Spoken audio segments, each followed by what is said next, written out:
Doctor साहब, हमारा एक सवाल है आपसे कि जैसे यूपी के अंदर ब्लॉक प्रमुखी का चुनाव हुआ, पर्चा दाखिल हुआ और उसमें ये देखा गया कि यूपी के अलग अलग हिस्सों में कहीं आगजनी हुई, कहीं गोली कांड हुआ, कई जगहों पर देसी बम भी चला। तो क्या जिस तरीके से ये कहा जाता है कि यूपी के अंदर राम राज्य है, कानून व्यवस्था सही है, तो वो कहाँ तक सही है?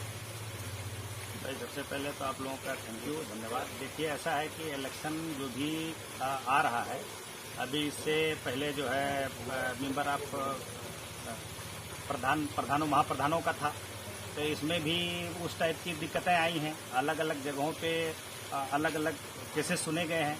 महाप्रधानी के बाद जो है ये आ गया ब्लॉक प्रमुखी का, अभी नामांकन हुआ है, उसके बाद ये चुनाव 10 तारीख को इलेक्शन कमीशन ने रख दिया है, इसमें भी दिक्कतें हुई है।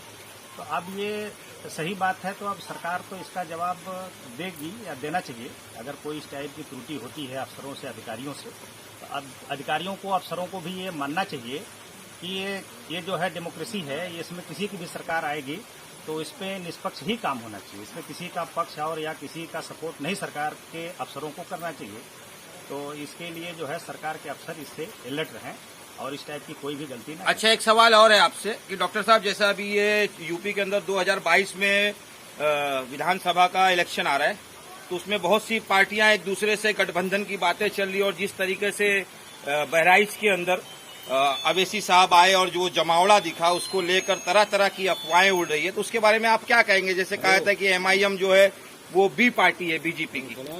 देखिए, जो है अभी इलेक्शन कमीशन जो है, ये अभी जो चुनाव होने वाला है 22 को में, उस इलेक्शन में अभी जो बहुसंख्यक है, VP सिंह ने मंडल लागू करके अल्पसंख्यक और बहुसंख्यक का बंटवारा कर दिया।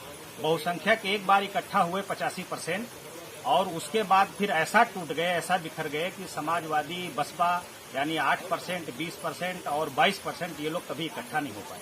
और इनको इकट्ठा करने के लिए अभी इससे पहले पिछली मेंबर ऑफ लेजिस्लेटिव यानी MLA के इलेक्शन में समाजवादी पार्टी को बहुत अच्छा मौका मिला था कि ये सबको इकट्ठा कर लेती, लेकिन इनके सलाहकारों ने उसी पार्टी को इकट्ठा किया जिनके पास वोट नहीं थे। वही त्रुटि इन लोग इस बार भी कर रहे हैं कि जिनके पास वोटें हैं उनको छोड़ रहे हैं और जिनके पास वोट नहीं है उनको इकट्ठा कर रहे हैं। तो यही जो है समाजवादी को इस बार भी मुंह की खानी पड़ेगी, अगर वो अपने सुझाव से, अपनी सोच से बढ़िया लोगों का चयन ना करे।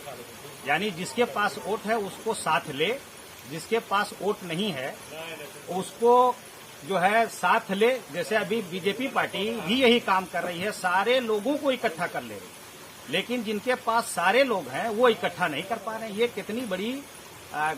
ये कितनी बड़ी मिस्टेक है।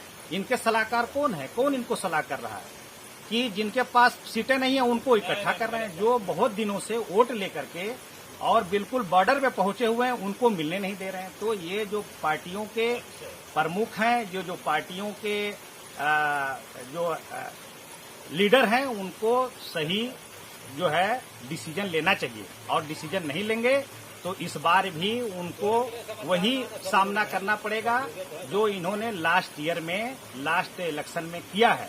और बीजेपी पार्टी में इतने स्मार्ट लोग हैं, इतने बुद्धिजीवी, इतने पढ़े लिखे हैं कि उनको मालूम है कि डिवाइड एंड रोल, बांटो इनको और शासन करो।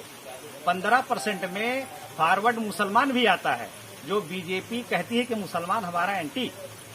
15% में बीजेपी एंटी उनको कहती है कि हमारा मुसलमान हमारे साथ नहीं रहा, और मुसलमान भी कहता है कि हमने बीजेपी को वोट नहीं दिया, और 10%, 9% मिल करके हुकूमत में आ जा रहे हैं। तो कैसे आ जा रहे हैं? यानी बहुसंख्यकों को उन्होंने साइड में कर दिया।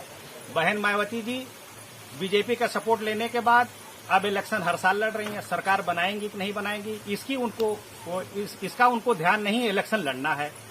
दूसरी पार्टियां सरकार बनेगी कि नहीं बनेगी, हम सरकार में आएंगे कि नहीं आएंगे, उनको चुनाव लड़ना है। तो ये लोग दूसरे को कहते हैं कि हम जो है ये भाजपा की बी पार्टी है, ये भाजपा की सी पार्टी है।